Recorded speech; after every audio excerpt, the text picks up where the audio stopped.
Chez eux, c'est toujours très calme. On est bercé toute la journée par le chant des oiseaux et le soir par le chant des grillons. C'est vraiment très très agréable. Deuxième question. As-tu des souvenirs d'enfance liés à des expériences ASMR involontaires? Je sais que beaucoup de personnes se rappellent avoir ressenti de l'ASMR pour la première fois en classe, des camarades qui fouillaient dans les trousses ou des professeurs qui écrivaient. Mais moi je me rends compte que je ne suis pas sensible à ce genre de son de la vie quotidienne. J'ai l'impression que je suis toujours dérangée par un bruit de fond, un bruit parasite comme des bavardages par exemple.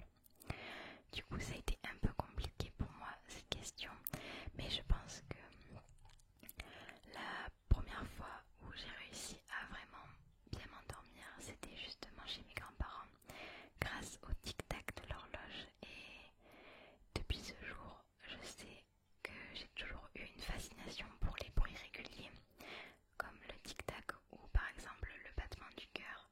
Je suis vraiment très sensible. Et je sais aussi que quand j'étais petite, j'adorais répéter le mot coquelicot parce que je le trouvais absolument trop beau. Voilà. Donc premier mot déclencheur. Troisième question.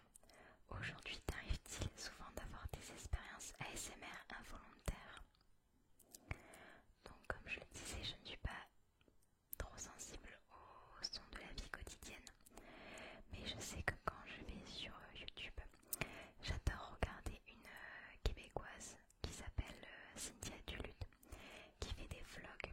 Et ces vlogs sont toujours tellement satisfaisants. C'est comme si j'avais regardé une vidéo ASMR quand je les regarde. Parce qu'elle prévoit toujours 1000 trucs dans sa journée et c'est vraiment satisfaisant de la voir faire. Voilà. Quatrième question. Qu'est-ce qui te plaît le plus dans le monde de l'ASMR? Je dirais d'abord que c'est une grande communauté dans le sens où, outre le fait qu'il y a des rageux, etc., c'est une communauté qui est extrêmement active. Et aussi j'aime le fait que même s'il y a des vidéos, des types de vidéos qui reviennent assez souvent, eh bien chacun arrive à se l'approprier à sa manière, à faire une version différente de celle du voisin. Je trouve que c'est vraiment un monde créatif et sans cruauté, et ça fait du bien sur YouTube, d'autant plus qu'il n'est pas encore trop perverti, en France du moins. Du coup voilà. Cinquième question. Quel ASMR artiste t'inspire le plus? J'en ai pas un en particulier. Je regarde énormément de monde. Je m'inspire un peu à droite à gauche pour les roleplays, pour les vidéos type multi-déclencheur. Je fais avec mon inspiration et les objets que j'ai à proximité. Mais sinon c'est vraiment plus pour les roleplays. Je regarde 2-3 souvent quand je manque d'idées. Et je me dis, ben, ça, je trouve ça bien, ça, je trouve ça moins bien. Et je fais un mix de ce que j'ai dans ma tête et de ce que j'ai vu ou entendu pour essayer de faire un contenu qui me plaît le plus possible. Sixième question. Avec quel artiste ASMR aimerais-tu faire un feat? Question très très difficile. Heureusement, elle est au pluriel.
plus originales sur ma chaîne.